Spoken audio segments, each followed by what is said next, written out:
Kind of weak applause, I'm not going to lie. Welcome to the Weekend Listen, the Build Series segment where each and every Friday we discuss and recommend new music releases for you watching right now to check out. I'm your host, Kevan Kenney. Joining me today are music journalist Sowmya Krishnamurthy. Hello, good to be here. She wears red lipstick and interviews cool people. Not today, but I do interview cool people. That's the Twitter bio, though. Thank you for stalking me. I like that. I'm standing, and I stand this guy, too. Editor-in-chief at Spin Magazine, good friend of mine, Matt Medved. He does not wear red lipstick. I didn't want to comment. I don't know what he wears. I'm not going to assume. He can pull it off, though. Blue's my color. Yeah, there you go. That's a statement. All right. I have no lipstick on, and maybe Offset wears lipstick. We don't know. But he's got a new album out today called Father of Four, right? And is the song called Father of Four? It's the name of the album, and on the cover, it's Offset with all of his 4 little kids, including Baby Culture with Cardi B. All right. Well, we have a video, I think, called Father of Four or something or other. Check this out. Cops, they'll rise, start smashing. Ops, we shoot shots like the Mavericks. Fox, put the cash up and we stash it. We flop, we doing numbers, can't imagine. Money tunnel in the roof panoramic. Count the bundles till my hands start cramping. I come with the drip and need a nap. I'm a maniac, go crazy for the cash. Green Lamborghini, paper tags. Riding through the city, 30 mags. Niggas snitching, they the police with no badge. How I grew up, my mama with my dad. So when I blew up, I put her in the pad. I like to throw it when I think about the crash. Like hell, when I hit the tree, I smell the gas. Looking at the sky, think about my pad. Hey, welcome back to the show. That was not Father of Four. The album's called Father of Four. That is called Red Room. We're going with that title. You know what's funny? I feel like I was a little sick of the Migos, and then I feel like the only times I see him now... How can you be sick of the Migos? Like, who are How you? can I be sick of the Migos? How can I not be sick of the Migos? It's like being sick of ice cream. You I can't agree. be sick of ice cream. There's different flavors, different flavor combos. And Yeah, I but think see, okay. with Offset, this is a highly anticipated flavor situation. What flavor of ice cream would this album be? I think this might be Mint? Rocky Road. Rocky Road. There's a little bit of everything. So I like some of that. the classics. Okay. I think what I like about this record, it's a very Atlanta project. Okay. And he's pulling from people like 21 Savage and people that he's worked with on the production like Southside, Metro Booming. But you also see, you know, a nod to the OGs. There's a great record with CeeLo Green. So I kind of like seeing that generational gap of kind of the old school meets the new school. And again, like he debuts Baby Culture, which I think a lot of us wanted to see. His daughter with Cardi B, and she's adorable. How did he debut Culture? I saw that, but I saw that in the notes. But like, was it a she's on picture? she's on the album artwork. Oh, of course. Yes, and then prior to it, Cardi actually had a video of Baby Culture enjoying her dad's music. And last I checked, I think that video had over 1 million views. Wow. Great album promo. Yeah. Drop an album, drop a kid. It's all good. Right on. Well, it's cool. What do you think of the record so far, Matt? Well, I like your description of Rocky Road because it has been a little bit of a rocky road for Offset leading up to this release. I like that. I like that. Writers do. Pun, You know, pun. Of course, I've got him. So like, I think but there was a much publicized breakup with Cardi B. His efforts to win her back, which some felt were pretty tone deaf, and but an ultimate reconciliation. And he had delayed the album as well too. So as you said, is much anticipated. So I think this is a moment that fans of Offset perhaps weren't sure was going to happen this way. So. And I think the couple is strong. I mean, Cardi is on the record, and then that apology you mentioned is the intro to one of the songs. So he's very self-aware of kind of what people have been saying about him. But I think, the family for now, the family's strong, the brand is strong. So I think it's a good place for Offset. He actually put the, you're talking about the social media video, right? Where he's like, sorry for whatever. Yeah, continue, yes. I wasn't the best husband, et cetera. But yeah, he put that as an intro to one of the songs. Oh, that's cool. Yeah, right because on. I think as fans, we've been a part of their relationship from day one, so it only makes sense that we kind of continue to follow the narrative on this project. Do you like that it's a bit more, we talked downstairs about the term introspection or introspectiveness, but do you like that? It is autobiographical. The song we just played, Red Room, there is all about his life. Do you like that we're getting that from him? Because Migos, you think of a Migos song, you don't really think of introspection. I think you have to, and especially when you're in a group, sometimes you don't get that, right? Where each member can only contribute so much, and you kind of get known for a certain contribution. But when you go and become a solo artist, that's your time to shine. You get the platform, you get the mic, you can say what you want, and people have been waiting for Offset to really kind of show his true colors, show his vulnerability, and really kind of show the man that he is. Right, and I think at a certain point, it's necessary. We need to get to know the artist. I know an artist you're friendly with, Normani, right now, Matt. Matt, is going through the same thing where we're getting to know that artist. Sure, we know she makes great music. You've remixed her song "Love Lies" in the past, but now we're actually getting to know the person. And I think that just And same thing from a group to a solo artist. Now Right. she has that chance to really come out on her own. Yeah, totally. Well, very cool. Let's get into the second song on our playlist today. We'll stay in the world of hip hop. It comes from Lil Pump and Lil Wayne. Lil's going on. Be Like Me. Check it out. Yeah, everybody wanna go and smash Kim K. Ooh, yeah. You can talk shit about me every day, but I'm still rich at the end of the day. I take drugs like a vitamin C. I'm a millionaire, but I don't know how to read. Nope, I'm a role model that these kids wanna be. Ooh. I just smashed a pregnant bitch that's overseas. Yeah. Walking around with my side bitch on a leash. I was 13 when I started sipping lean. Ooh, ballin' so hard, I feel like I'm KD. Yeah. Wear 2 Bush styles even when I sleep. Everybody wanna be like me. Ooh, yeah. Everybody wanna be like me. Everybody wanna be like me. Bust down big chains and dress fancy. I want to be like Lil Pump. You definitely You want to be like do. Lil Pump? Not really, No? but I'll watch you being him. Yeah. Yeah. We get mistaken for each other like, all the time. Wow, all you Like, is people. that the build kinda guy? look No, it's like- Lil Pump. Wow. Okay. Yeah. Good company to be in. Right. He dropped his record, and I think having Wayne on this project, it's a nice like co-sign for Pump.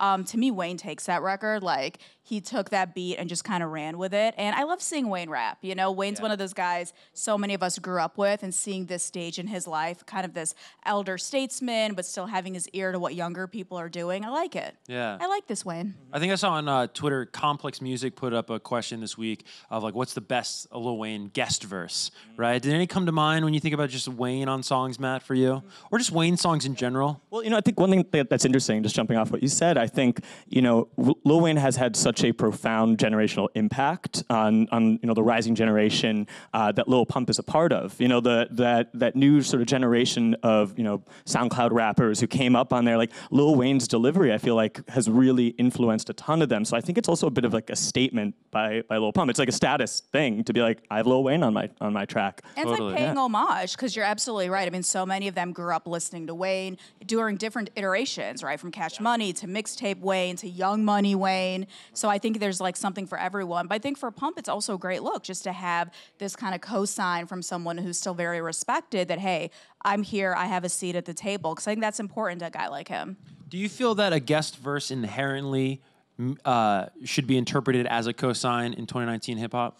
It really depends. I think we know when certain artists are put together for reasons like they're on the same label or they share a manager or, it's kind of a quid pro quo. I give you a verse, you give me a verse. But I think by and large, by being on a record with someone, it is a cosign. It's showing you don't mind being associated with them for better or worse, right? So I think whether they were in the physical studio together or not, the optics are that you guys chose to collaborate and work together. Totally. More influential, Lil Wayne or Soulja Boy? Oh my God. I mean, Lil Wayne for sure on the legend status, but I really think we need to give Soulja Boy his flowers while he can still smell them, because he is an originator. What's about in to happen so to many Soulja ways. Boy? I'm just saying, I feel Soulja Boy is one of those guys that for a long time people kind of, dismissed him, made fun of him. He was almost a caricature, but he was really an originator on things like the internet, ringtones. Like he was selling ringtones before, everyone started doing it. Taking a dance craze and really making it his own, creating viral moments. And I mean, he's still creating them, right? In 2019, you bring Soulja Boy to an interview, he'll say Drake with like 5 A's and turn that into the meme of the year. So That's the best meme so far, so right? good. We can agree of the year. That's it pretty has good. to be. It's up there. He's always been really savvy in understanding what will resonate with pop culture, and he's done it in different eras, which I think is really impressive. Like Crank Dad, Soulja Boy. That was a different time for the internet than it is now, but he's still able to grab headlines and still able to release music that and influence. I mean, his music is influencing Ariana. Yeah. How many years later? So clearly, I think we need to pay homage to Soulja Boy. Yeah. But I do think Lil Wayne is my pick for the first question. When you think about Lil Wayne, the longevity there, the legend status, how do you think Lil Pump's music will age? That's a hard one. I think, it's such a different time. We don't know, because Pump came up, through the SoundCloud environment, and that's still so new and fresh. We don't know what the future is going to be. I think there's a lot of opportunity that there are areas for a SoundCloud artist to evolve and kind of create music that is timeless. It's really on him. He's shown us he can do a hit. He can carry his own, on a track with a legendary artist. The question becomes, can he have a body of work that 5, 10, 20 years from now we still want to talk about? The ball is in his court. You know, it's interesting talking about like SoundCloud, of course, a website, an app, you know, a streaming service. It's sort of been used as a term to define a quote unquote era of hip hop. How have you seen that platform impact electronic music, Matt? Oh yeah, it's been massive. I mean, when I first started with Billboard Dance, I mean back then the game was you would release remixes on SoundCloud as a rising producer. You would release remixes on SoundCloud and try and get hype machine #1s based on the blogs that would cover them. And so SoundCloud was a primary platform for discovery for new artists in electronic music. Guys like Kygo, came up in that environment. And and there were like SoundCloud gatekeepers back in the day. You know, certain blogs were pretty much predicated. Their existence was predicated on their SoundCloud following. I think the one great thing about SoundCloud is it caters to scenes that have a DIY spirit. And I think that's indicative of electronic music. I think it's also indicative of this new generation of hip hop. Yeah. Absolutely. It's very much kind of by the creators for the creators, and there's a feeling of culture there. And it's funny because I think with the internet, so many times it feels very disparate. Like you upload something that you're listening to in another country, you guys have never spoken. But I think SoundCloud has that community aspect, which both artists as well as fans really resonate with. Because it feels like even though we may not know each other, we're all kind of a part of the same group. Yeah. It's funny you say DIY, Matt, because we had a UK rock band on this morning, Yumi at 6, and they came up in the underground scene and doing like basement shows, and we were joking like the new VFW hall, right, is SoundCloud, because you would go to these basement shows, you'd go to these VFW halls to find out about new bands. Maybe you knew one band, but then there were like 4 others on the bill that were kind of like that band. It was a form of discovery, and now that's SoundCloud. You talk about the community, Sowmya. It's just funny how I miss the basement shows. You sound really old right now, but continue. Yeah. Hey, the grays are there if you look close enough. Do you think you talk about blogs? We had the blog era. I feel like we had a SoundCloud era. What is the next era for popular music? I mean, is it sort of Spotify and Apple Music? Are they just going to sort of commercialize discovery, or do you just if you had to put on your I think we're still very much in the SoundCloud era. Like you do. that's absolutely. It's still a huge place in hip hop to find new artists, and even established artists go there to release, remixes or records that they can't give to the other DSPs. I think largely we can call it the streaming era is where we are right now, where artists who are super savvy and able to kind of understand that landscape are doing really well. But I always think, everything is kind of cyclical. And you mentioned kind of missing the basement shows. I've gotten in the past couple weeks so many invites to small intimate shows in New York, because I think everything that's old is still kind of coming back again, and certain things will never change, right? No matter what, yes, sitting in your room listening to something on your headphones is one vibe, but it's totally different to go to a show, to be in a sweaty room among other people and getting that experience. So I think it's going to be something for everyone. That's kind of what the future is going to be, and as an artist, you have to navigate, what sort of works with what your kind of core competency is, and also where your fans are.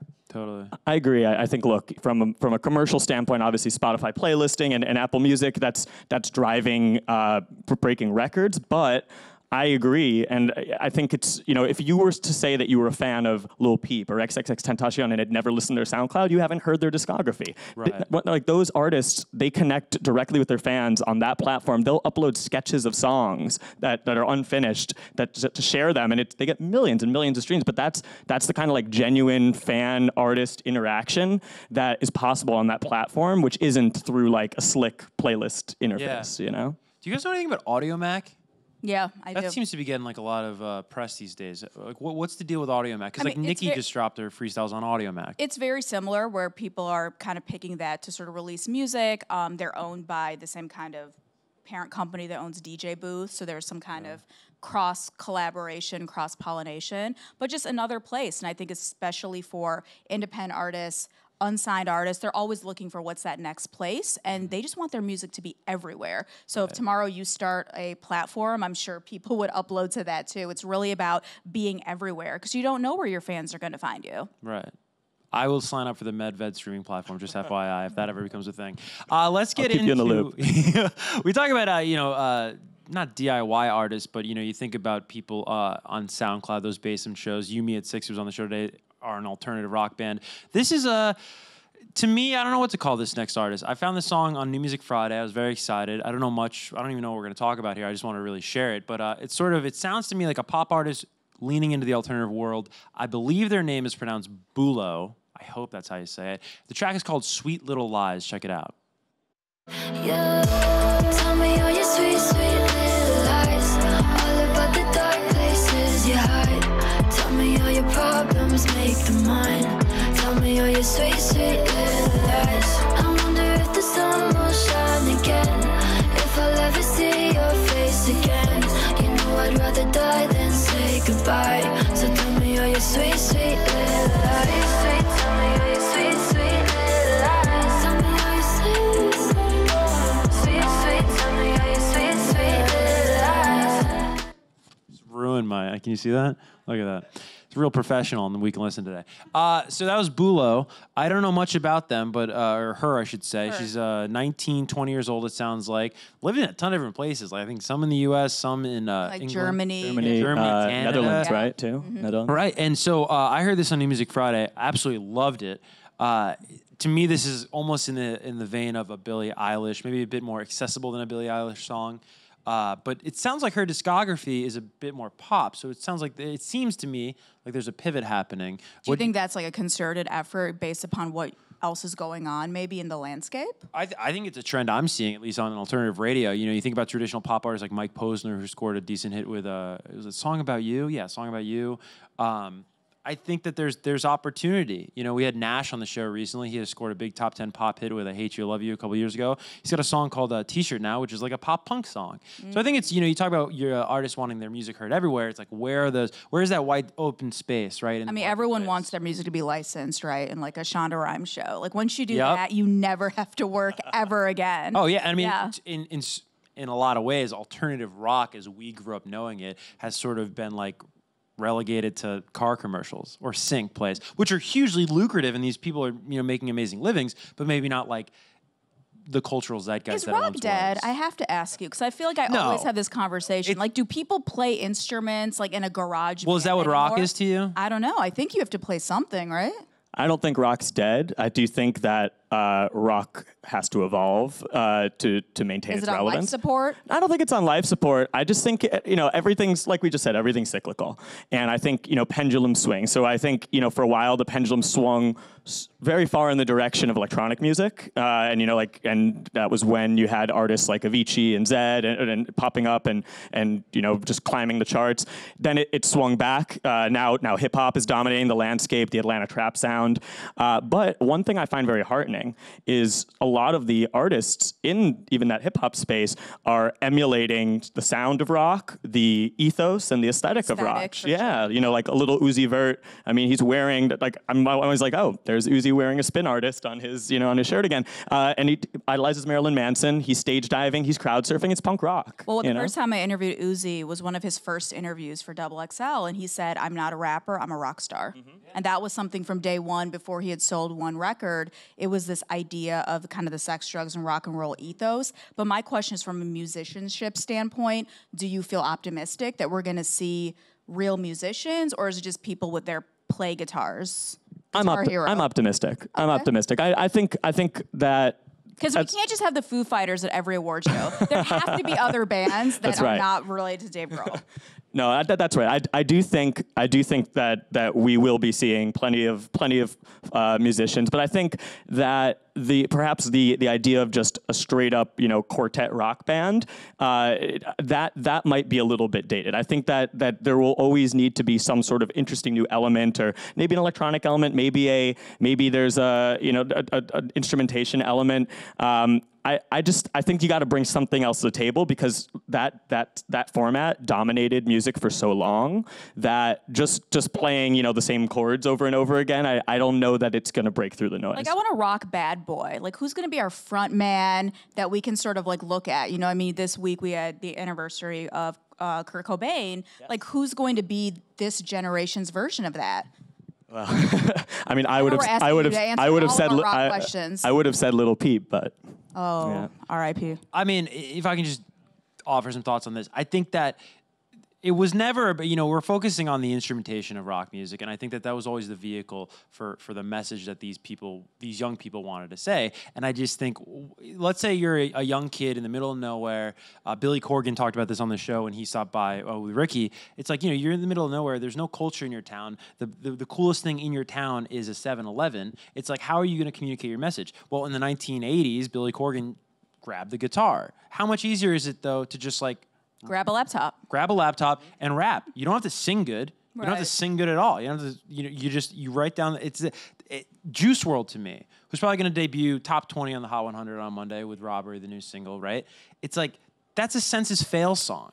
It's like that to me is punk rock. You go to those shows, and Matt, I've talked about this on this series, is that I always watch how people move at shows, right? And there's mosh pits at a Juice WRLD show. You talk about the aesthetic, the rock aesthetic of that Uzi, borrows from the Grammys. Travis Scott did his best Fred Durst impression in my eyes. You know what I mean? Up there in the cage. I mean, that's straight off of a Limp Bizkit tour from 20 years ago. Absolutely. Backwards hat and all, Yeah. So I think it's a sensibility as opposed to, I don't know if we see a return of the guitar. I hope so. Here's what I think too. One thing, having worked in the electronic music space for a long time, I know that there are a lot of very talented musicians who start off DJing because, one thing to remember is that electronic music is one of the few genres where the way in which it's performed is not always indicative of the way in which it was made. So, for example, Skrillex can shred on guitar, but it wasn't until he reached a certain level that he was allowed to, he had the platform to play guitar at the Grammys, and prove to everyone.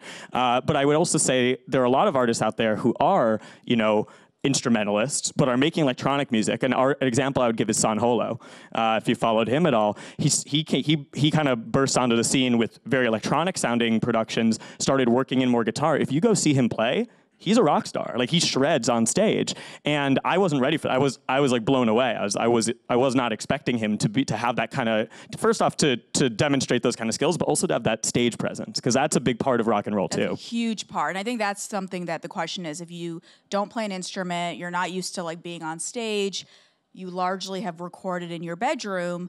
How does that translate when you go on the road? Because at some point, you're going to have to hit a stage, and are you able to command the stage? Can you interact with the audience? Do you even know how to hold a mic? A lot of artists nowadays, it's really hard for them. Right. Yeah. And me with my gray hairs and my basement shows, that is what SoundCloud can never offer. Right. You know what I'm saying? All right. Well, all this rock talk, let's talk to really one of the biggest icons in the world of rock music for any era. Kurt Cobain would have been his birthday this past week, and we've got the track You Know You're Right from Nirvana. Check it out.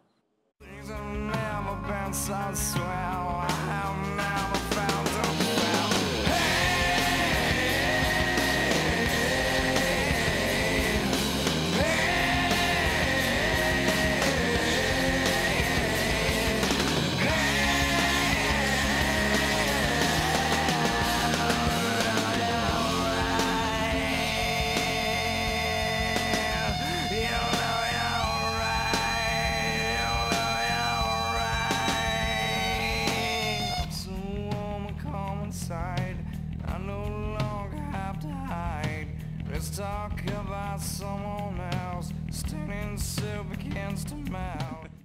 I just want to watch that whole video. Really cool backstory. Of course, we'll dive into it. It's Matt's pick. That was the last recorded original song of Nirvana that they ever did. I think that finally made the light of day in 2002-ish. But such a cool peek into where the band was heading. My personal favorite Nirvana song. Why did you pick it, Matt? Kurt Cobain is the artist who has been on Spin's cover more than any other artist, 9 times. So his birthday or any anniversary so related to him are almost like, national holidays at Spin. It's like we have to repurpose a lot of content, all that. No, we have to work twice as hard, actually, because we're repurposing all this content and such. But I think that this is also my favorite Nirvana song. I think it's one of the greatest posthumous releases of all time. This was released, as you said, in 2002. I know there was kind of a legal battle over its release before it saw the light of day. But I think what I love about it is it just finds Kurt at his rawest, but at a time when he was at his peak. It still has the energy and the raw energy and the viciousness of his early really like punk-leaning material. But it, you know, as you said, it was one of the last, if not the last, songs recorded in like the last Nirvana session. And I think it kind of it captures sort of a fleeting and unique moment in his career arc. You talk about Kurt being the most covered artist in Spin history, 9 times, I think you said. What are the parallels between the spirit of Kurt Cobain and then the spirit of Spin, which I know you're very passionate about recapturing and even growing now as the editor-in-chief? Sure. I mean, I could talk a lot about this. I'm going to make it short. I think Spin's longtime editor, Will Hermes, put it really well when he described alternative as things that arise when other things, namely mainstream things, begin sucking. And Amen to that. And you know, I think he also says that those things are often marked by innovativeness or extreme passion, and they tend to, of course, influence the mainstream. And eventually, alternative becomes mainstream. And there's sort of like this magical simultaneous period where they're both.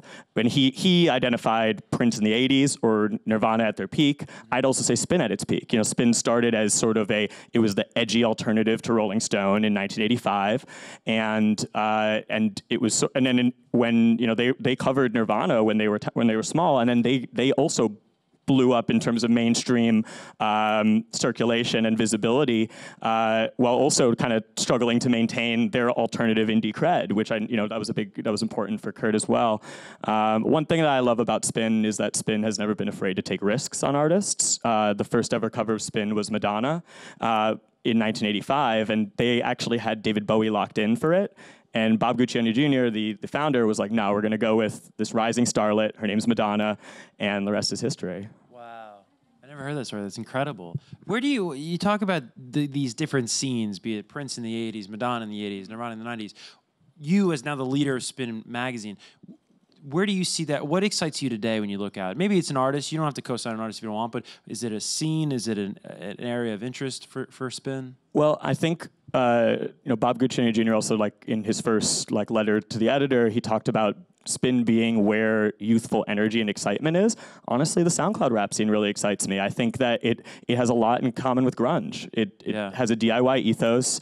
It eschews like traditional gatekeepers, and it's purposely lo-fi. Like you listen to those overblown, compressed bass lines. It reminds me a lot of it, and I think there are a lot of artists. The one lovely thing about that Will Hermes description of alternative is I think that there are artists that fit that bill in every genre. 100%, for sure. Because there'll always be angst, and there'll always be, that kind of youthful energy kind of raging against the machine, and that crosses genres. And I think, maybe it might not be the garage or the 7-Eleven in the suburbs. Now it's, a laptop in a basement in any city in the world. But there'll always be people who kind of feel like they don't belong. And even a lot of artists I interview, even they're signed, you hear about them, but they say, I don't feel like I fit in. I don't look a certain way. I don't feel brands, kind of really support me in a certain way. So that would fit that definition, like you said, kind of the outliers, those people who are kind of, the iconoclasts, like pushing the culture in a different direction. Yeah. Well, so you have a lot of work. A lot of work at Spin, yeah. Excited. It's all exciting. It's very exciting. And really, let's go back 20 years this week. One of the most exciting artists of that time to this day. Somebody who probably started as a bit of an outsider. I don't know if Detroit really had many huge hip-hop acts before this guy we're about to talk about. Maybe he was definitely integral as part of the scene. And, of course, Detroit had, like, Slum Village and Jay Dilla. And, Detroit has been kind of from the Motown lineage and onwards. But, I mean, a white guy who can rap from Detroit, a lot of people were a little skeptical when this guy came out. Definitely. And he was making unorthodox music like this one right here, Guilty Conscience. We're talking about Eminem with Dr. Dre. His conscience comes into play. All right, stop. Now before you walk in the door of this liquor store and try to get money out the drawer, you better think of the consequence. Who are you? I'm your motherfucking conscience. That's nonsense. Go in, gap for the money and run to one of your aunt's cribs and borrow a damn dress to one of her blonde wigs. Telling you need a place to stay. You'll be safe for days if you shave your legs with Renee's razor blades. Yeah, but if it all goes through like it's supposed to, the whole neighborhood knows you and they'll expose you. Think about it before you walk in the door first. Look at the store clerk, she's older than George Burns. Fuck that, do that shit, shoot that bitch. Can you afford to blow this shit? Are you that rich? Why you give a fuck if she dies? Are you that bitch? Do you really think she gives a fuck if you have kids? I'm sure. She doesn't care if you have kids. We're getting like raw and we can listen, by the way. That was the unedited version, so I apologize if any children are watching. Did that hurt your ears a little bit? It was just like, your whoa, young ears. piercing. Wasn't used to it. Very used to it. This is a very interesting song. We could have chose any song off this record. I don't think this was on the Slim Shady LP. This was a single. I believe it was the third single that they dropped. I mean, this was such a big record because it showed M and Dre, and they had the whole kind of angel on one shoulder, devil on the other, and the back and forth. And it kind of, again, showed Dre ushering in his protege, giving him that cosign. We were talking about, being on a track with someone. And it showed, Eminem's like lyrical dexterity, the storytelling element. I mean, in one song, we have multiple vignettes, and they both paint this vivid picture. Like, without that video, you're still able to see in your mind, like, everything they talk about. So to me, this is one of my favorite M records, for sure. I don't know if I have the timeline mixed up in my head, but to me, this led into Dre 2000 in the Chronic 2000. I mean, this was huge for Dre's kind of resurgence, right? Because it was this idea that he was building, something special with Aftermath, and of course you had Eminem and 50, and all of that kind of subsequently happened. But yeah, no, Eminem was huge for Dre's career, 100%. And then, like, at the same time, you had Forgot About Dre out. Another collab between the two. What are your memories of that time? Well, I think it's important to remember that, this is the 20th anniversary today, the Slim Shady LP. This album kind of came out of nowhere in terms of it was a surprise smash hit. Like, I think it debuted number 2 on the Billboard 200. I think it was like 280,000 or 260,000 first week sales, which is mind-blowing to think about by a pretty relatively anonymous white MC from Detroit. I'll never forget watching TRL and Carson Daly introducing Eminem and saying, there's a guy, his name is Eminem, it's like the candy, M&M's, and that was the way he introduced him. And, lyrical ability aside, M was made for TRL, right? There's like bleach blonde hair, you weren't really sure kind of where he was from, but he represented this sort of middle America, everyday angst. And, girls liked him. They'd put his picture up in their locker, not me, but some other people.